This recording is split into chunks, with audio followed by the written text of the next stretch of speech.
হয়নি এটা বললে তো এর থেকে বড় পাপ কিছু হতে পারে না। উত্তর কলকাতায় দক্ষিণ কলকাতায় রাস্তায় বেরোলে মনে হচ্ছে ইন্ডিয়া পাকিস্তান ম্যাচে ইন্ডিয়া জিতে গেছে, এরকম একটা ফিলিং। স্বাধীনতা, নতুন স্বাধীনতা পেয়েছে মানুষ। দুই থাপ্পড় মারে না একদম দাঁত খুলে দেবো। বেয়াদব নির্লজ্জ মানুষ কোথাকার। আপনি বলেছিলেন তৃণমূল যদি চতুর্থবারের মতন পুনরায় সরকার গঠন করে তাহলে আমাদের সিঙ্গাম অফিসার অজয় পালকে ঘেঁষটায় টাইনে নিয়ে আসবেন। এইসব কি আমরা ভুলে গেছি? এই ক্রিমিনাল গুলোর জন্য আজকে দুর্ভাগ্যবশত যদি বাংলার বুকে পরিবর্তন না হতো না, তাহলে পরে এই আমাদের মতন ছেলে মেয়েগুলো যারা আমরা প্রতিবাদ করেছি আমাদের লাশও আপনারা খুঁজে পেতেন না। আর এই ক্রিমিনাল গুলোর সঙ্গে যারা আপোষ করবে তারা মানুষের পর্যায় পড়ে না। এরা গোটা বাংলার মানুষকে উস্কেছে। আজকে যদি দুর্ভাগ্যবশত যদি সেই বিজেপি সরকার না আসতো, বাংলায় পরিবর্তন না হতো, তাহলে এদের উস্কানিতে গোটা বাংলায় আগুন জ্বলতো, হাজার হাজার মানুষ ঘর ছাড়া হতো, হাজার হাজার মানুষের প্রাণ চলে যেত। এখন রাতারাতি যেই দেখছেন পরিবর্তন হয়ে গেছে, বাংলা ভারত পাকিস্তানের তুলনা করছে বাংলার সঙ্গে, আর করে নিয়ে কি ভাবছেন ফির নিজের বাঁচিয়ে ফেলবেন? আপনারা একটা ক্রিমিনাল ছিলেন, আছেন, সারা জীবন তাই থাকবেন। আপনার কপাল ভালো যে আপনি আমার সামনে কোনোদিনও পড়েননি, নইলে আপনার এই নোংরামির কারণে দুই থাপ্পড় মেরে আপনার একদম দাঁত খুলে দিতাম। তো বন্ধুরা, ভিডিওটি আপনারা দেখলেন। একজন বোন কতটা ক্ষোভে ফেটে পড়লে এইভাবে বলতে পারে তা নিশ্চয়ই আপনারা বুঝতে পারছেন। আমি সরাসরি কিছু কথা বলতে চাই। যারা আমাদের সোনার বাংলাকে দুর্নীতির আঁকড়া বানিয়ে ফেলেছিল তাদের মুখোশ টেনে খোলার সময় এসছে। তাদের কাঠগড়ায় দাঁড় করাতে হবে এবং তাদেরকে উপযুক্ত শাস্তি দিতে হবে। বন্ধুরা, বাংলার শিক্ষিত যুবক যুবতীরা বছরের পর বছর রাস্তার ধারে রোদ্রে পুড়েছে, বৃষ্টিতে ভিজেছে, চোখের জল ফেলেছে।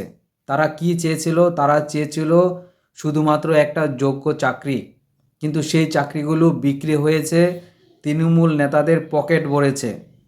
যারা ভিডিওতে নতুন স্বাধীনতার বড় বড় কথা বলছে তাদের জিজ্ঞাসা করছি, যোগ্যদের পেটে লাথি মেরে অযোগ্যদের চাকরি দেওয়াই কি আপনাদের স্বাধীনতার নমুনা ছিল? তৃণমূলের গত 15 বছরের শাসনকালে আমরা কি দেখলাম? স্কুল সার্ভিস কমিশন থেকে শুরু করে রেশন, সব জায়গায় চুরি আর জালিয়াতি। এই দুর্নীতিবাজ নেতাদের সাহস এতটাই বেড়ে গেছিল যে তারা প্রকাশ্যে সবাই দাঁড়িয়ে পুলিশের বড় বড় অফিসারদের গায়ে হাত দেওয়ার হুমকি পর্যন্ত দিয়েছে। এরা কি কোনো আইন মানত? এরা কি সংবিধান মানত?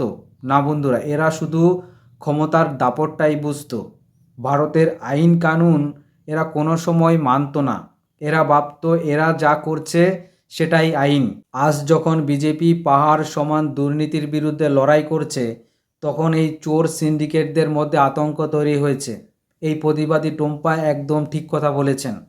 যদি সঠিক সময়ে আজ পরিবর্তন না আসতো, তবে এই অপরাধীদের উস্কানিতে গোটা বাংলা আজ জ্বলত, হাজার হাজার মানুষ আজকে ঘর ছাড়া হতো।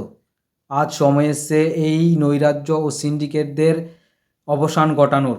সিন্ডিকেট পুরোপুরিভাবে বন্ধ করতে হবে, তা না হলে এই রাজ্যের উন্নয়ন কোনো সময়ই হবে না। বন্ধুরা, ভিডিওটি আপনারা ভালো করে দেখেছেন তো?